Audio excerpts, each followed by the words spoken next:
Setelah semua penderitaan yang Ayub alami, kehilangan harta, anak-anak, kesehatannya, dan bahkan dukungan dari istrinya, akhirnya Tuhan sendiri turun tangan dan berbicara. Ia menegur Elifas dan dua temannya, karena mereka tidak berkata benar tentangnya seperti Ayub. Mereka terlalu cepat menghakimi, menyimpulkan bahwa penderitaan Ayub pasti karena dosa tersembunyi.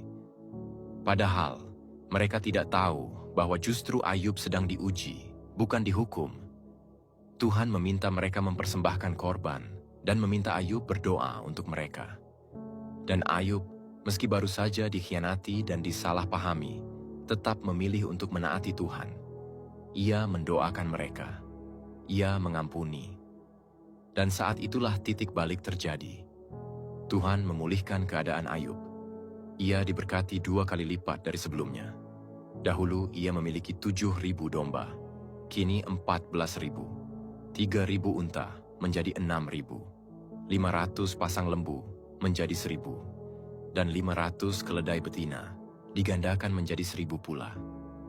Tuhan juga memberinya kembali 7 anak laki-laki dan 3 anak perempuan. Anak-anak perempuannya begitu cantik, hingga disebut sebagai yang paling elok di seluruh negeri. Bahkan, mereka menerima warisan sejajar dengan saudara laki-laki mereka. Sebuah hal langka pada zaman itu. Ayub hidup selama 140 tahun setelah masa penderitaannya. Ia menyaksikan anak dan cucunya, bahkan sampai keturunan yang keempat. Dan akhirnya, ia meninggal dunia dalam usia lanjut, penuh hari, penuh damai. Inilah kisah seorang hamba yang setia.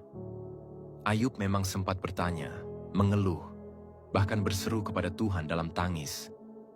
Tapi ia tidak pernah meninggalkannya. Ia tetap percaya meski tak mengerti. Ia tetap menyembah meski tidak melihat jalan keluar.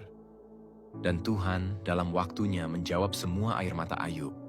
Bukan hanya dengan pemulihan, tetapi dengan kelimpahan dan damai yang jauh melebihi awal hidupnya. Karena pada akhirnya, kesetiaan tidak pernah sia-sia. Tuhan tidak pernah lupa pada orang yang percaya, meski sedang hancur dan tak dimengerti dunia.